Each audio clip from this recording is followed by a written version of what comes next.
கனவுல இருக்கும்போது நடக்கிறதெல்லாம் அவங்களுக்கு நிஜம் மாதிரி தான் தோணும்.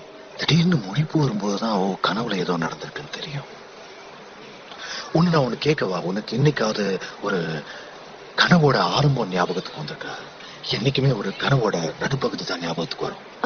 அதுவும் சரிதான். இப்ப இதை எப்படி முடிக்கிறது? இப்ப நாம இங்க வந்திருக்கிறது, இப்ப நீ இந்த இடத்துக்கு எப்படி வந்திருக்கேன்னு தெரியுமா அரியணி? இப்ப நீ எங்க இருக்கேன்னு தெரியுமா? அப்ப இது கனவா? ஆமா, இப்ப நீ உன்னோட ஒர்க் ஷாப்ல தூக்கத்துல கனவு பகிர்ந்துட்டு இருக்க. இதுதான் உன்னோட முதல் பாடம், அமைதி.